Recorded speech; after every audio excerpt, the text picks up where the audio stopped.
E aí galera, sejam muito bem-vindos a mais este analisador sobre Homem-Aranha Longe de Casa. Primeiramente, sem spoilers, pra gente explorar um pouquinho, pra quem não quer tomar spoiler, que encerra a fase de Guerras do Infinito. Mas se bem que não tem muita coisa pra falar sem spoiler desse filme. Porque a estrutura desse filme é muito semelhante à estrutura do Homecoming, não tem uma grande reviravolta, a não ser o fato dele se passar numa viagem para a Europa, das crianças da escola, depois de todos os acontecimentos de Guerra Infinita e Ultimato, que eu vou explorar daqui a pouco nos spoilers. Enquanto os colegas do Peter da escola estão se divertindo e curtindo a Europa na medida do possível, Pedro Parker, o Homem-Aranha, tá tendo que, vamos colocar assim, fazer uma transgressão, uma introspecção, para entender o que ele vai ser agora. Depois de toda essa jornada, depois de tudo que aconteceu em Vingadores Ultimato, ele tava querendo tirar umas férias, mas aconteceu todo o imbróglio que você já viu no trailer, surgimento do mistério, dos elementais e tudo mais assim, entendeu? E o Peter se vê nesse dilema de ele volta a ser um herói, ou ele curte esse momento e tenta entender o que ele quer ser na vida. A proposta basicamente é essa, mas aí você coloca algumas camadas interessantes aqui, como a gente tem lá no Homecoming também. A questão dele ser jovem, a questão dele ser um herói recente e tá entendendo bastante coisa de como é ser um super-herói, a questão de poderes e responsabilidades, a questão dele ser uma referência por causa de todas as questões que aconteceram nos outros filmes. Tudo isso bagunça muito a cabeça de, teoricamente, um jovem de 16, que era pra ter 21. E essa passagem de tempo também é muito legal como é representado no filme. Só que eu acho que o Longe de Casa é um pouquinho melhor que o Homecoming pelo fato dele, vamos colocar assim, ser mais equilibrado. Ele é um filme, assim, a diversão dele tem mais coerência, entendeu? É um filme do Homem-Aranha, cara, não tem como você fazer uma coisa sisuda, séria, assim, tudo mais. É pra se divertir, não é molecada, ele faz coerência com molecada, entendeu? A única coisa que eu talvez reclame, assim, mas não estraga tanto a proposta, do que eu posso falar sem spoiler, é a questão de o primeiro ato dele ser um pouco truncado, meio amarrado, assim. Mas você acaba entendendo porque é toda aquela questão de digerir o que aconteceu em Vingadores Ultimato. Resumindo, Homem-Aranha Longe de Casa é mais um filme da Marvel.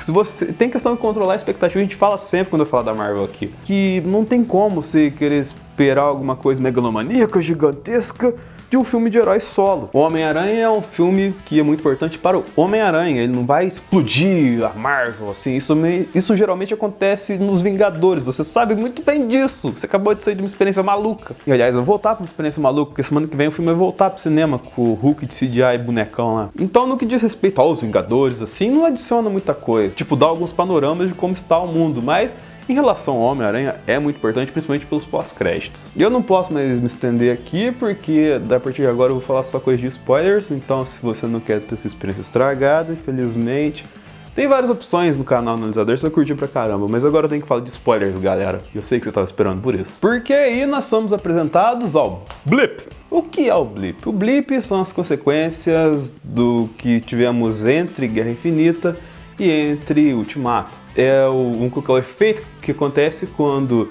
as pessoas que desapareceram 5 anos em Guerra Infinita retornam quando o Hulk estala os dedos em Ultimato. Como que foi toda essa consequência? Como que as pessoas estão lidando com essas questões de de repente uma pessoa que eu conhecia num estalar de dedos ficou 5 anos mais velha, ou a pessoa que tinha desaparecido 5 anos atrás voltou do nada, no mesmo lugar que estava. Todas as questões colocadas no background, assim, do lado cômico e positivo, que é muito pegado do Homem-Aranha, não tinha como ser diferente, quanto do lado negativo, que foi pincelado aqui, mas eu tenho certeza que vai ser um plot pro futuro da Marvel, que é a questão do assistencialismo. Porque, como nós vimos em Ultimato, pelo fato de metade da população ter desaparecido, muita coisa estava dizimada, estava mal cuidada, muitas famílias ficaram desamparadas. E toda essa questão começa a trabalhar, é um pouco do que o trabalho que a Tia May está desenvolvendo com a ajuda do Homem-Aranha. Nessa questão humanitária, de ajudar quem precisa, quem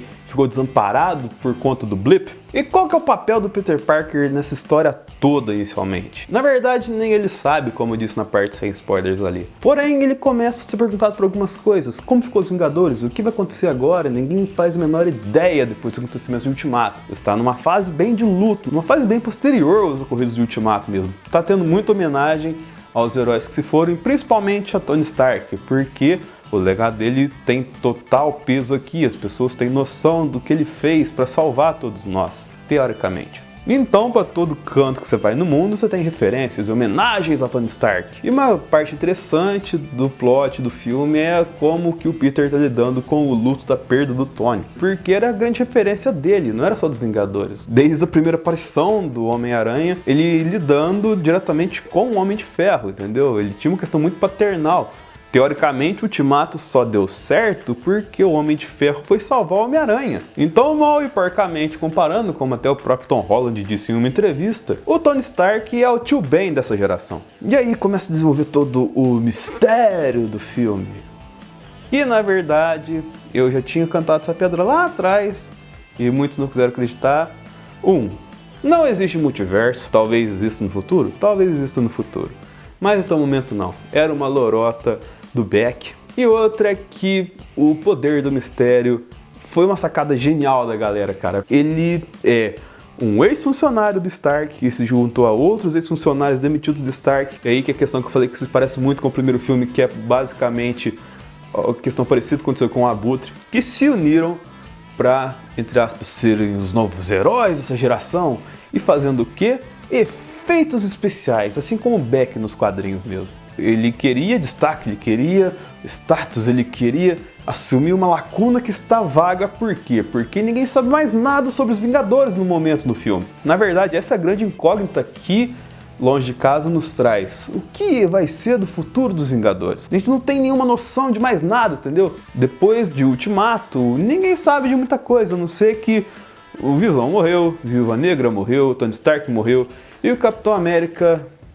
desapareceu. É uma fase bem inicial, bem confusa, as pessoas estão entendendo novamente aquele mundo. Mas como que ex-funcionários do Stark fazem VFX a ponto de fazer as pessoas acreditarem no mundo real? A resposta é uma coisa que eu achava que seria a solução de Ultimato, mas que era blefe, tanto do estúdio, que quando colocou foto deles com o reloginho na mão falando que era o Barf. Sim, eles usaram o Barf como um argumento dentro do Homem-Aranha, e que é chamado de bafo, e isso irritou muito o Mistério, que é o cara que desenvolveu o Barf. Ou seja, basicamente os mistérios do mistério são todos feitos pelo Barf, porque tem uma tecnologia realista que as pessoas olham e acreditam, mas na verdade não aconteceu nada, são só projeções de tecnologia Stark. Mas qual a solução que você encontra no momento que tá um Peter Parker que quer curtir as férias, que não quer seguir essa proposta de herói no momento que quer descansar e entender o que ele quer da vida, contra uma força totalmente movida pelo ódio? Você consegue tudo isso com a Edith, que eu não lembro exatamente a sigla, mas eu acho que é alguma coisa, eu disse I love you, Tony Stark, que é basicamente o legado que o Tony deixa pro Peter, e é onde o Peter começa a encontrar suas respostas para o futuro, para o que ele vai ser no futuro, e que você que acompanha o MCU já está mais ou menos ligado. Ao que tudo leva a crer, vai ser efetivamente o substituto do Tony Stark. Apesar de não ser igual ao Tony Stark, assim como o próprio Happy disse no filme. Happy que dá uns pega na Tia May, aliás. Isso é maravilhoso.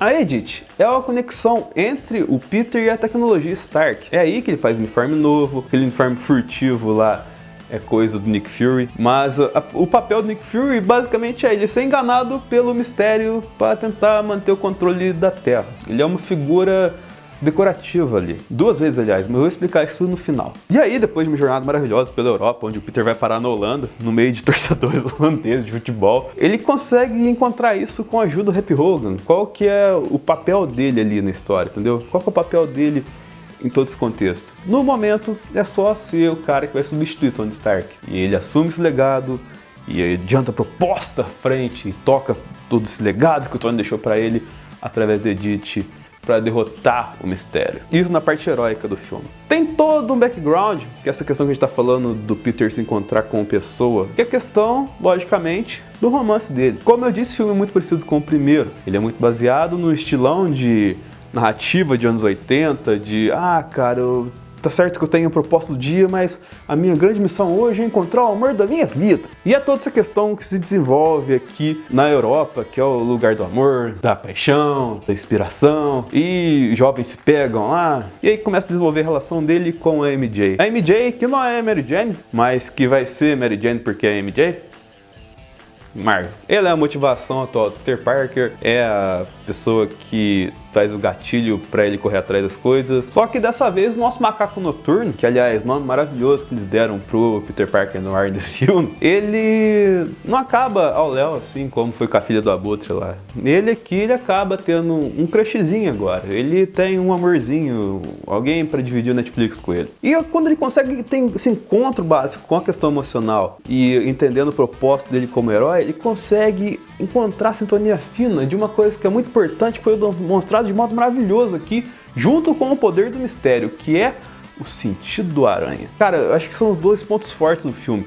Como o mistério demonstra o poder dele, das primeiras vezes que ele enfrenta, utilizando todo o poder de mistério para iludir o Homem-Aranha, é maravilhoso. As cenas são espetaculares. E a cena como o Peter vai lidar com isso lá no final, utilizando o sentido da aranha, cara, é maravilhoso. Apesar de não falar sentido da aranha em nenhuma parte do filme, você sabe que é isso. E é quando o Peter consegue utilizar essa questão que ele acaba se definindo e, teoricamente, localizando o seu espaço naquele mundo pós-ultimato. Teoricamente. O porquê desse teoricamente vou contar daqui a pouco, porque eu vou falar dos pós-créditos já. Mas antes vou pedir para você curtir, compartilhar, favoritar, sinalizar, se inscrever no analisador. Isso ajuda a gente bastante conteúdo, comenta aqui embaixo com sugestão, compartilhe com os amigos. Isso ajuda bastante a gente ganhar engajamento e disseminar essa palavra do analisador maravilhosa com todo mundo aí. Tem aqui na descrição um infográfico antes de Ultimato, de como que foi o MCU, análise de trailer, análise do painel do Comic Con, que foi muito da hora, com o Jake Gyllenhaal e Tom Holland. Tem também o Sala da Discord, nosso podcast maravilhoso, a gente falou de Ultimato lá e foi excelente, com a galera lá do Quadrinheiro Velho também. Curta Legião dos Vilões também, que ajuda a gente bastante conteúdo. E por que eu deixei o pós-créditos pro final? Por causa que são duas cenas de explodir a cabeça. Eu vou começar pela segunda, porque a primeira foi... A segunda é que, teoricamente, a Maria Hill e o Nick Fury, que você vê o filme inteiro, são Skrulls. E que o Nick Fury tá tentando trazer de volta a S.H.I.E.L.D., ou trazer de volta os Vingadores em uma base alienígena, tendo Skrulls como aliados. Isso abre dois precedentes muito interessantes. O primeiro é que os Skrulls serem aliados é muito importante nesse momento da MCU, para não bagunçar a cabeça da galera que está assistindo aí. É muito fácil agora você trocar qualquer coisa por um Skrull, entendeu? E se eles fossem inimigos, ia ser mais zoado ainda, ia ser mais difícil você compreender. E outra é que os Skrulls eram liderados por quem, teoricamente, num filme que a gente viu esse ano? Amigo, se você não gostou dela, pode acostumar. Fatalmente, Capitã Marvel será parte importantíssima na reconstrução dos Vingadores, na reconstrução da S.H.I.E.L.D. e nessa nova fase que vai começar depois de Ultimato e dessa fase da saga do infinito da Marvel. E você vai ter que lidar com isso. Aprende a gostar, cara. Capitã Marvel é muito boa. Não se apega a questões machistas e tal, assim. Mas enfim, aqui na questão de falar isso, a gente tá falando de Homem-Aranha. Primeira cena pós-crédito. Cara, é o mais complexo, mais explodidor de cabeças. E também é mais nostálgico ao mesmo tempo. O Mistério, ele é o cara dos efeitos especiais. Ele é o cara que reconstrói universos e muito louco assim, através do Barf do Tony Stark. Engraçado como Tony Stark ferra a Marvel, né, cara? É Ultron, é manopla que surge e pode matar o universo mais uma vez. E agora é o Barf na mão do Mistério. E com isso o Mistério constrói uma cena que ele divulga pouco depois dos ocorridos de Londres. E quem divulga essa cena? J.J. Jameson. E quem faz J.J. Jameson? J.K. Simmons de novo, cara! O J.J. Jameson voltou daquela trilogia original lá. Meu Deus, é maravilhoso isso. Só que agora ele tá careca. E ele dá a grande notícia. Na verdade, a notícia que o J.J. Jameson sempre quis dar, que quem é o Homem-Aranha? E sim, a gente tem a revelação de que o Homem-Aranha é Peter Parker. Tom Holland. Aliás, é engraçado, o filme passa pela Holanda e o Tom Holland é Tom Holland. Acho que você entendeu a analogia. Mas enfim, acaba com essa coisa de explodir cabeça. Agora todo mundo sabe quem é o Homem-Aranha. Assim como todo mundo sabia quem era o Homem de Ferro. Então, o futuro do Homem-Aranha vai ser uma coisa totalmente diferente do que a gente espera. Vai ser uma coisa, será mais semelhante ao que a gente viu pós-Guerra Civil nos quadrinhos, mas foi uma fase que não foi tão legal assim. Enfim, o futuro é esse, Homem-Aranha longe de casa, mais um filme da Marvel, ou seja, a Marvel acertou mais uma vez aqui. Vamos ver como é que vai ser esse futuro agora, a gente não tem a menor ideia do que vai ter pela frente de concreto, a não ser que agora todo mundo sabe quem é o Homem-Aranha. E eu quero muito ver isso acontecer, independente do modo de ser contado. E com isso nós encerramos essa fase maravilhosa que a gente está vendo do Marvel Studios com essa Guerra do Infinito. Tem vários vídeos aqui nos links embaixo aqui, a gente contando e recontando essa história várias vezes, para relembrar, tem um infográfico, acessa tudo aqui. E com isso, eu me despeço, assista o filme maravilhoso mais uma vez e até o próximo analisador.